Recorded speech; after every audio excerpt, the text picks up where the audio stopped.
So good morning, good afternoon, good evening. आप I hope आप सब लोग अच्छे होंगे। तो चलिए शुरू करते हैं lecture 5 of the current electricity series, जहाँ पर हम लोग देखेंगे इफेक्ट ऑफ टेम्परेचर और उसके PYQs। लेक्चर 4 में एंडिंग पार्ट में जैसे कि आपको पता चला थोड़ा बहुत टेक्निकल डिफिकल्टी की वजह से हम लोग लेक्चर को कंटिन्यू नहीं कर पाए। So this is the continuation जो हम लोग देख रहे हैं। जल्दी से हम लोग एक रिकैप ले लेते हैं। हम लोगों ने क्या क्या देखा। हम लोगों ने देखा कि अगर एक वायर है और उसको हम लोग ने बीटन किया, उसको स्ट्रेच किया, उसका लेंथ बढ़ाया, कंप्रेस किया, मेल्ट किया, तो उसका वॉल्यूम तो कांस्टेंट रहेगा, है कि नहीं। और अगर आपको रेजिस्टेंस और नया रेजिस्टेंस और नया रेजिस्टिविटी पुराने के साथ आपको रिलेशन चाहिए तो आप फॉर्मूला के बेसिस पे भी कर सकते हो, क्योंकि उनका वॉल्यूम तो आपका कांस्टेंट है। तो आप उसको और अच्छे से अगर आपको देखना है तो आप लेक्चर 4 देख सकते हो। तो देखो, इसमें हम लोगों ने एक और नया शॉर्टकट सीखा था, that is R dash is equal to n square into R, where R dash is the new resistance और n क्या होता है आपका कितना बढ़ाया घटाया। तो अगर क्या बढ़ाया घटाया, लेंथ। तो आपका अगर नया लेंथ डबल है तो आपका n का वैल्यू क्या होगा, 2 हो जाएगा। तो आपको नया रेजिस्टेंस आपको क्या मिल जाएगा, R/4। ठीक है, तो ये हम लोगों ने थोड़ा बहुत देखा था। आपको चाहिए तो आप पास्ट में इससे पहले वाले लेक्चर जाके देख सकते हो। तो चलो वक्त ज़ाया नहीं करते और हम लोग इसमें बढ़ते हैं, effect of temperature on resistance and rho. ठीक है, उसके लिए मैंने क्या किया है, यहाँ पर मैंने पहले से फॉर्मूला लिख के रखा है रो और आर का, जिससे कि आपका ध्यान स्क्रीन में हो सकता है और आपको बार बार फॉर्मूला ध्यान देने की जरूरत नहीं। अभी तक तो याद होना चाहिए था बड़ा एक्चुअली। ठीक है, तो रो और आर में आप एक बात ध्यान देना है दैट एम क्या होता है आपका मास ऑफ इलेक्ट्रॉन होता है कि नहीं, मास ऑफ इलेक्ट्रॉन। तो ये भी एक कांस्टेंट हुआ, तो ये एक कांस्टेंट हुआ। ठीक है भाई, ये एक कांस्टेंट है। Okay great. और आपका एन क्या होता है, एन आपका इलेक्ट्रॉन डेंसिटी होता है। वो तो कांस्टेंट नहीं होगा क्योंकि टेम्परेचर से तो वो देखते कैसे चेंज होता है। आपका ई जो है ये भी एक कांस्टेंट है। ई क्या होता है, ये भी एक कांस्टेंट है कि नहीं। फिर बात आती है टाउ। टाउ क्या होता है आपका, रिलैक्सेशन टाइम। इधर ये फॉर्मूला में आपको टाउ एवरेज होता है, that is average relaxation time. हम लोगों ने क्या देखा था, टाउ क्या होता है आपका, tau is basically the time between two successive collisions. मतलब इलेक्ट्रॉन जब ये ड्रिफ्ट वेलोसिटी से जा रहा होता है तो वो कोलाइड कर रहा होता है। तो जब कोलाइड कर रहा होता है तो जब कोलिजन्स के बीच में, मतलब दो कोलिजन्स के बीच में जो टाइम लगता है उसको बोलते हैं हम लोग tau, that is relaxation time. तो सारे इलेक्ट्रॉन्स का जब रिलैक्सेशन टाइम लेंगे, उनका एवरेज लेंगे, दैट इज आपका एवरेज रिलैक्सेशन टाइम। ठीक है, इसमें आपका बस m और e स्क्वायर आपका कांस्टेंट है, बाकी n और t या n और टाउ आपका चेंज हो सकता है कि नहीं। n आपका इलेक्ट्रॉन डेंसिटी होता है, मतलब एक पर्टिकुलर मीटर क्यूब में उसमें कितने सारे इलेक्ट्रॉन्स है।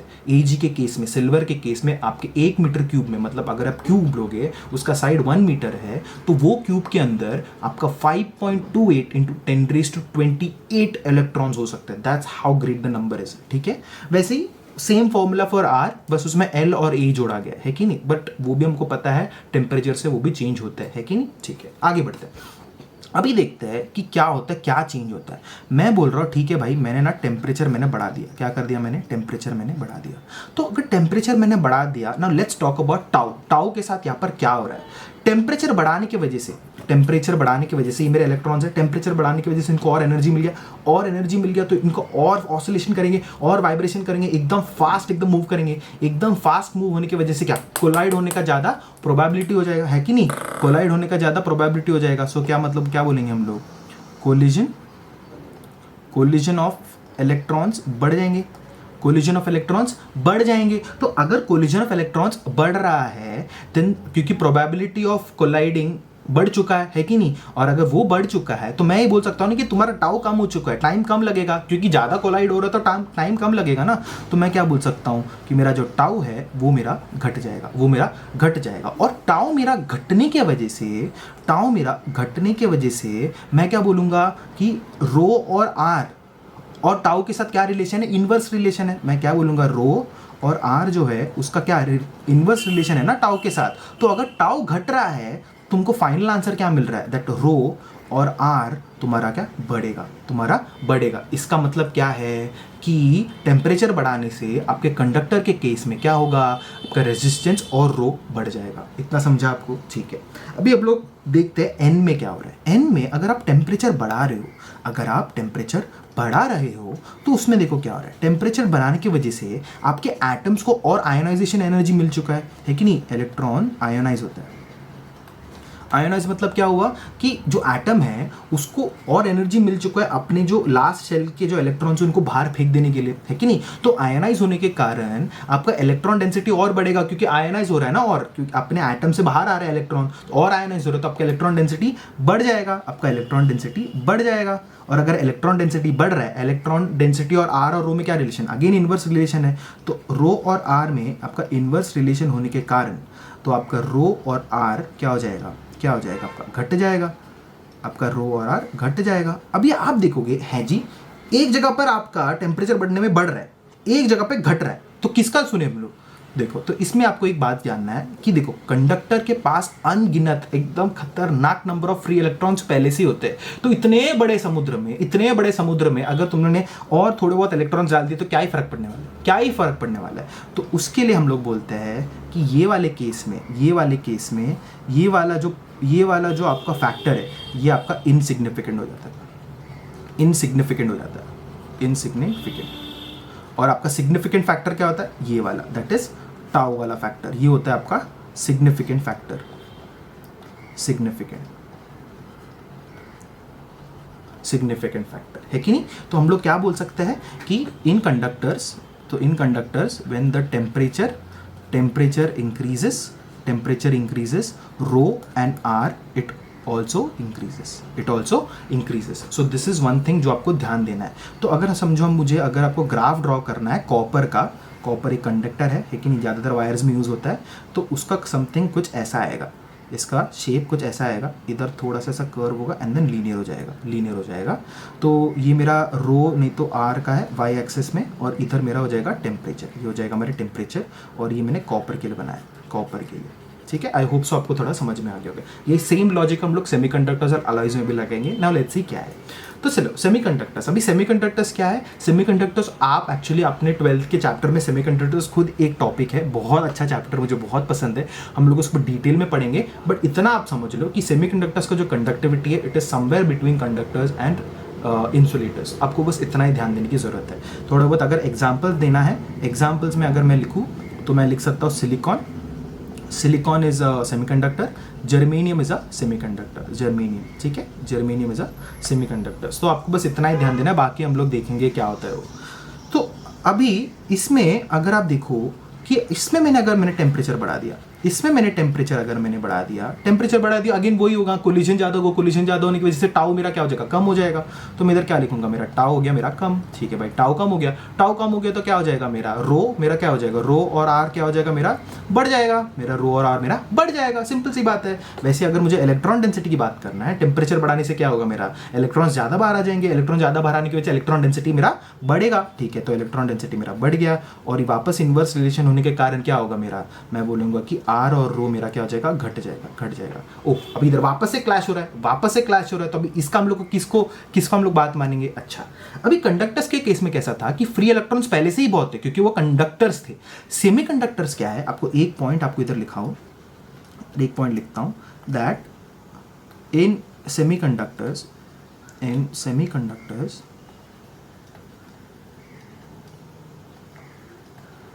there are no much or many free electrons as compared to conductors। क्या लिखा मैंने, मतलब सेमीकंडक्टर्स में उतनी फ्री इलेक्ट्रॉन्स नहीं है जितने कंडक्टर्स में है, समझ में आ रहा है क्या। तो यहां पर आपका जो ये n वाला फैक्टर है ना, बहुत ज्यादा ही आपका सिग्निफिकेंट हो जाता है।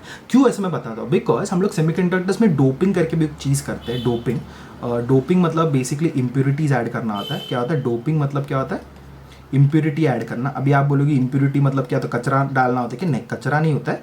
इम्प्योरिटी मतलब ऐसा कोई भी चीज़ हो सकता है जो वो पर्टिकुलर एलिमेंट नहीं है। मतलब सिलिकॉन में अगर आप किसी और एलिमेंट को डालोगे तो वो दूसरा एलिमेंट आपका आपका क्या हो जाता है, एक इम्प्योरिटी हो जाता है। बट ये इम्प्योरिटी डालने से हम लोग उसका क्या होता है, कंडक्टिविटी बढ़ा रहे हैं, वो हम लोग आगे सीखेंगे, उसमें ज़्यादा जाने की जरूरत नहीं है।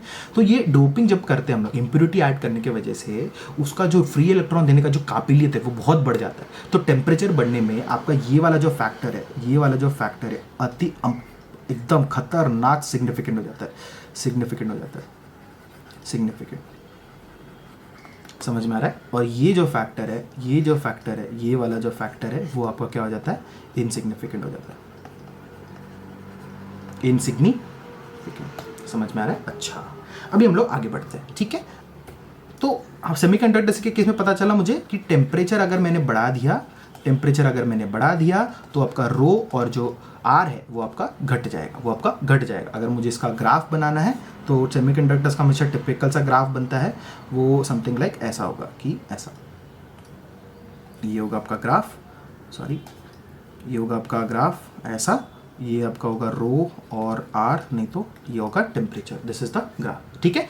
अभी हम लोग बढ़ते हैं अलॉयज की तरफ। अलॉयज क्या होता है आपका, अलॉयज आपका होता है मिक्सचर्स ऑफ मेटल। हम लोगों ने छोटे क्लासेस में पढ़ा है कि अलॉयज क्या होता है कि मिक्सचर्स ऑफ मेटल होता है, mixtures of metal, okay, mixtures of metal होता है। अभी मैं यहाँ पर सारे अलॉयज की बात नहीं कर रहा हूँ, नॉट सारे अलॉयज, ओनली स्पेसिफिक अलॉयज। क्या होता है, मैंने स्पेसिफिक अलॉयज की बात कर रहा हूँ मैं यहाँ पर, स्पेसिफिक अलॉयज। अच्छा अभी ये स्पेसिफिक अलॉयज क्या, उसमें क्या क्या आता है, मतलब इसमें आ सकता है निक्रोम, निक्रोम आ सकता है, और हाँ मैंगनीन आ सकता है, मैंगनीन, और आप कॉन्स्टेंटन भी ले सकते हो, यस कॉन्स्टेंटन भी ले सकते हो, ठीक है। तो ये मैं 3 अलॉयज की बात कर रहा हूँ। अच्छा अब ये अलॉयज का ना एक स्पेशल प्रॉपर्टी होता है, वो क्यों, ये 3 अलॉयज का स्पेशल प्रॉपर्टी होता है। वही स्पेशल प्रॉपर्टी ये है कि अगर आप टेम्परेचर बढ़ाओगे या घटाओगे, जो आपको आर होता है अनअफेक्टेड होता है, मतलब नियरली अनअफेक्टेड होता है, नियरली अनअफेक्टेड होता है, नियरली अनअफेक्टेड होता है, ठीक है। आप बोलोगे ऐसा क्यों, क्योंकि ना ये ऐसा, इसका मैं एक्सप्लेनेशन दूंगा कि ऐसा क्यों हो रहा है, बट मैंने हम से कि नियरली अनअफेक्टेड, इसका ये मतलब नहीं कि तुम टेम्परेचर चेंज करोगे तो उसमें कुछ हो नहीं वाला रेजिस्टेंस में, नहीं होगा, क्योंकि अलॉयज कैसे भी करके घूम फिर के तुम मेटल से ही बना रहे हो, और मेटल तो कैसे भी करके टेम्परेचर में तुम मतलब चेंज होता है ना उसका रेजिस्टेंस, तो घूम फिर के कैसा है कि चेंज होता है, बट उतना भी चेंज नहीं होता जितना तुम्हारा मेटल में होना चाहिए था। ये अलॉयज, स्पेशल अलॉयज है। ये हम लोग किधर यूज करते हैं, हम लोग ये सब एक्सपेरिमेंट्स में यूज करते हैं, ठीक है, used in experiments, used in experiments where constant R is required, ठीक है। मतलब ऐसा कोई एक्सपेरिमेंट अगर है जिसमें आपको कांस्टेंट आर चाहिए और टेम्परेचर इन्वॉल्व है, तो आप ये सब यूज कर सकते हो। समझ में आ रहा है। अगर आपको इसको कंसेप्चुअली समझना है कि क्या हो रहा है, देन बहुत सिंपल सी बात है, देखो टेम्परेचर मैंने बढ़ा दिया, टेम्परेचर मैंने बढ़ा दिया, टेम्परेचर बढ़ाने की वजह से मेरा क्या, टाउ मेरा कम हो जाएगा, टाउ कम होने की वजह से मेरा क्या हो गया, रो और आर मेरा बढ़ जाएगा। अच्छा वैसे ही टेम्परेचर इधर बढ़ाने से मेरा एन क्या हो जाएगा, एन मेरा बढ़ जाएगा, एन बढ़ गया मेरा, ओके, एन बढ़ गया तो मेरा क्या हो जाएगा, मेरा रो और आर मेरा क्या हो जाएगा, घट जाएगा, घट जाएगा, ठीक है। तो अब इसमें से बात बाने किसका, इसमें एक्चुअली क्या होता है, इन दोनों का फैक्टर एक दूसरे को कैंसिल आउट कर देते हैं। तो ये जो है, ये जो है, ये और ये कैंसिल आउट करते हैं, कैंसिल आउट, समझ में आ रहा है। तो ये हो गया आपका उसका जो कंसेप्चुअल अंडरस्टैंडिंग है। तो अगर इसका ग्राफ अगर देखना है अलॉयज का, तो इधर मैं अगर समझो ये रो नहीं तो आर है और ये टेम्परेचर है, तो आप इसको ऐसा समझ सकते हो कि देखो ज़्यादा सिग्निफिकेंट स्लोप नहीं होगा, बहुत कम होगा, समथिंग लाइक दिस, ऐसा हो जाएगा। समझ में आ रहा है। तो अगर आपको इसका पूरा थियरी समझ में आ गया, then it's well and good. अभी हम लोग अच्छा ठीक है एक क्वेश्चन करते हैं, that is the resistivity of copper wire, हमको बताना, ठीक है। एक एक ऑप्शन देखते हैं, ठीक है। Increases with increasing cross section area. अरे भाई मैं बोल बोल के थक गया हूँ कि आपका जो रेजिस्टिविटी है आपका डायमेंशन डिपेंड ही नहीं करता, आप 2 किलो लेके आओ, 2 मीटर लेके आओ, कुछ भी लेके आओ, मटेरियल जब तक सेम है उसका रेजिस्टिविटी सेम। तो किधर क्या बोला है, कॉपर बोला है, क्रॉस सेक्शन भाई गलत, लेंथ अरे भाई गलत, इन्होंने डायमेंशन, अरे अगेन क्रॉस सेक्शन भाई गलत, इंक्रीज इन टेम्परेचर। ऑब्वियसली तुम्हारा अगर टेम्परेचर बढ़ रहा है तो तुम्हारा क्या होगा, टाउ तुम्हारा घट जाएगा, टाउ घटने से क्या होता है, इनवर्स रिलेशन होता है ना रेजिस्टिविटी में, तो तुम्हारा क्या हो जाएगा, वो बढ़ जाएगा, बराबर चीज़ है ये। This is the correct answer, first is the correct action, ठीक है। आगे बढ़ते हैं, ओके। अभी मैंने ये तो बोल दिया कि टेम्परेचर बढ़ाने से ये ऊपर जाता है, ये ऊपर जाता है, बट कितना ऊपर जाता है भाई वो तो बोलो, ठीक है देखते हैं। मैं एक्सपेरिमेंट बेसिस में समझो, मैंने एक वायर लिया, ठीक है। ये इसका जो इनिशियल है, ये जो इनिशियल टेम्परेचर है इसका, इसको मैं बोल देता हूँ टी है, इसका टी है, ठीक है। और इसका जो फाइनल है वो उसको मैं बोल देता हूँ, मैंने इसको बढ़ा दिया या घटा दिया, इसको जो चेंज है मैंने बोल दिया टी डी टी। अब ये जो डी टी है वो नेगेटिव होगा, मतलब मैंने अगर टेम्परेचर बढ़ा कम कर दिया, और अगर मैंने बढ़ा दिया तो डी टी पॉजिटिव होगा, उसके लिए मैंने चेंज लिखा है मैंने यहाँ पर, ठीक है। डी टी तो कुछ भी हो सकता है वो। वैसे ही इनिशियल में मेरा उसकी वजह से जो आर इनिशियल है वो मेरा था आर नॉट, और जो आर फाइनल है वो है मेरा क्या है, मेरा R not plus D R not, मतलब कुछ तो चेंज हुआ, वो भी नेगेटिव हो सकता है, पॉजिटिव हो सकता है, उससे हमको फर्क नहीं पड़ने वाला, ठीक है। तो हमको बाय एक्सपेरिमेंट हम लोग को ये पता चला दैट ये जो डी आर नॉट है, जो डी आर नॉट जो चेंज हुआ है, that is directly proportional to D T, which is very much logical ना। अरे तुम जितना टेम्परेचर चेंज करोगे उतना रेजिस्टेंस तो भी चेंज होगा ना, ये लॉजिकल चीज लिखी है मैंने। अच्छा, ये तो मुझे मेरा फर्स्ट वाला चीज हुआ, ठीक है। नेक्स्ट वाला जो मुझे पता चला दैट डी आर नॉट जो है, that is change in resistance, is also directly proportional and related with the initial resistance. Okay, मतलब तुम्हारा जो चेंज हो रहा है, रेजिस्टेंस में जो चेंज हो रहा है, that is also related to the initial resistance R not. समझ में आ रहा है? समझ में आ रहा है, ठीक है। तो इधर मैं अब देखो इन दोनों को कंबाइन कर सकता हूँ और मेरा कांस्टेंट आ जाएगा कंबाइन किया तो देखो मेरा जो इक्वेशन बन रहा है वो बन रहा है D R not is equal to, और यहाँ पर मेरा अल्फा मेरा कांस्टेंट है, इसका नॉट प्रोपोर्शनलिटी का साइन नहीं है, कांस्टेंट है ये, एंड इधर आ जाएगा आर नॉट डी टी। समझ में आ रहा है? आर नॉट डी टी, और इसको हम लोग बोलते हैं कोएफिशिएंट ऑफ टेम्परेचर,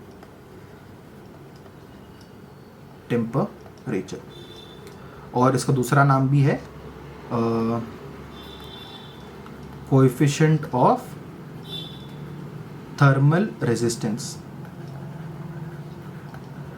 समझ में आ रहा है? ठीक है। अभी देखो इसमें थोड़ा और हम लोग आगे बढ़ते काम करते हैं। हमको क्या इक्वेशन आया, हम लोग को इक्वेशन ये आया कि D R not is equal to, क्या है हम लोग को, D R not is equal to alpha R not, रुको, हाँ, D R not is equal to alpha R not D T, यही आया है कि नहीं। अभी इंटीग्रेट कर देते हैं, इंटीग्रेट करो, चलो इंटीग्रेट कर दिया। भी आर नॉट क्या है मेरा, आर इनिशियल से लेके आर फाइनल तक इंटीग्रेट होगा, है कि नहीं।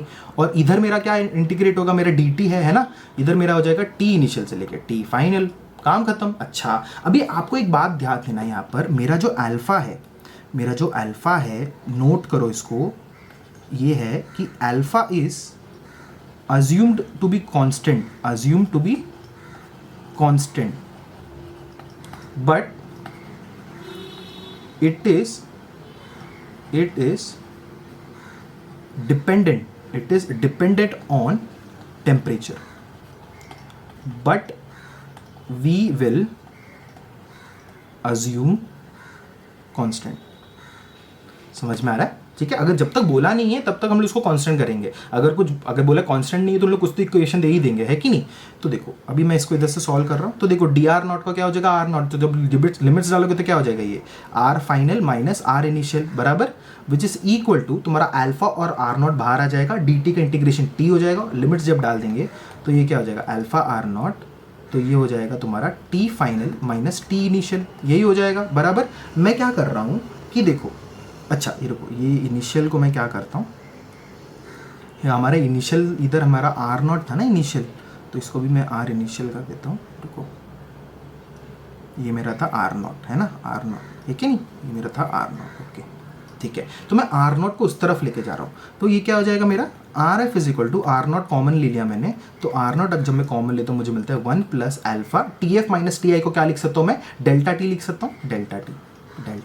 तो ये जो मुझे रिलेशन मिला है, this is the relation of temperature with change in resistance. तो R F that is the final which is equal to initial into 1 plus alpha that is temperature of thermal coefficient of thermal resistance into delta T which is the change in temperature. ये आपका kelvin Celsius कुछ भी हो सकता है, कैसे भी कभी चेंज ले रहे हो तो फर्क नहीं पड़ता।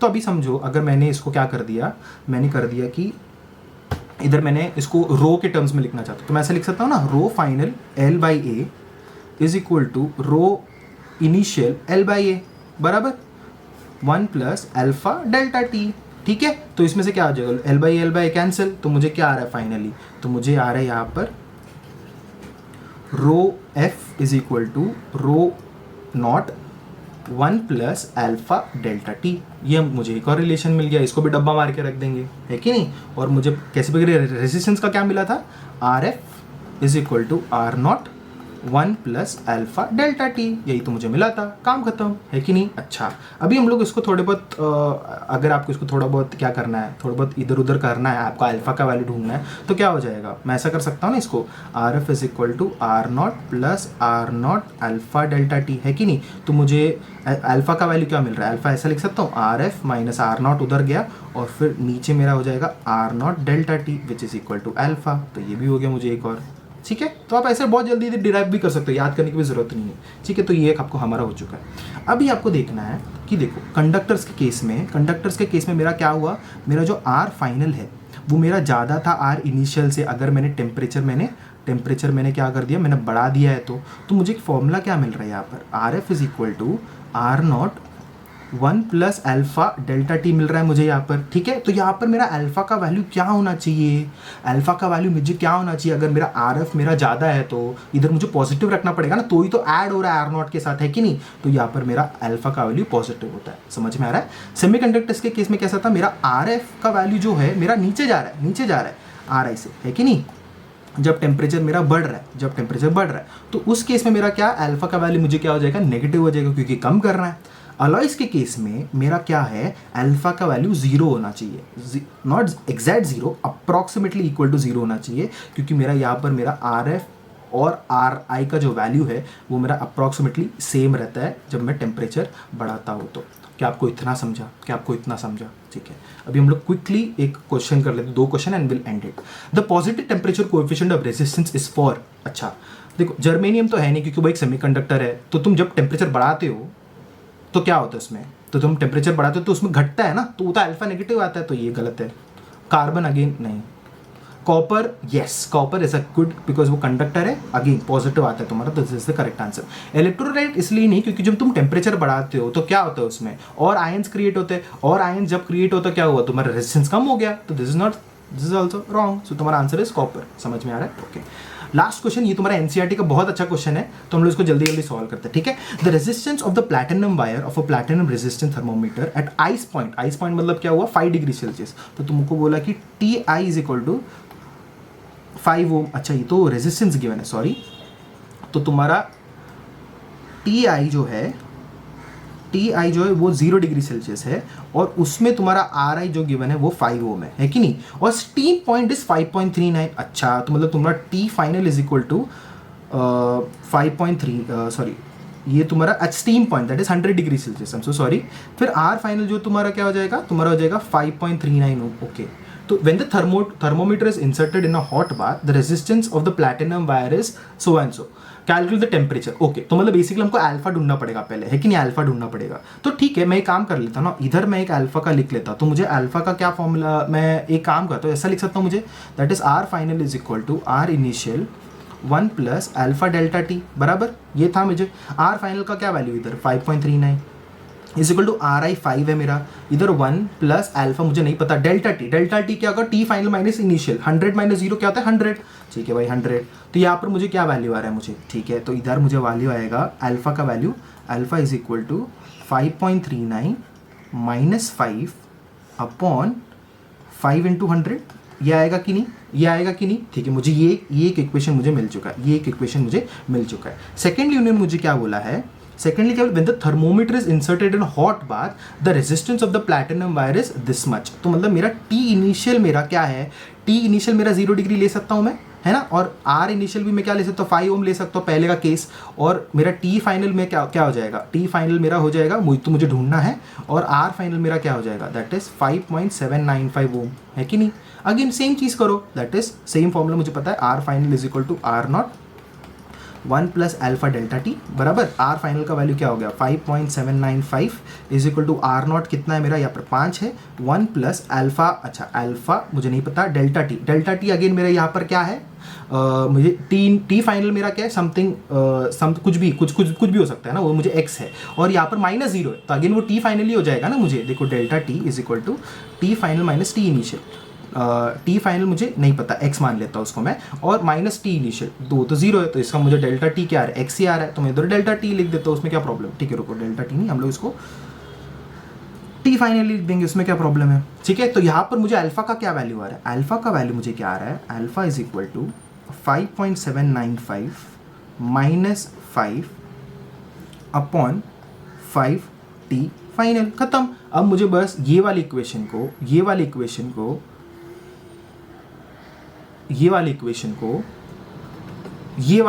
के साथ इक्वेट करना है, काम खत्म, और तुमको क्या मिल जाएगा, अल्फा का वैल्यू मिल जाएगा, और सॉरी टीएफ का वैल्यू मिल जाएगा, काम खत्म, तुमको अल्फा निकालने की जरूरत ही नहीं पड़ी, तुमको डायरेक्ट कटपुट करके तुमको क्या मिल जाएगा, टीएफ का वैल्यू मिल जाएगा, ठीक है।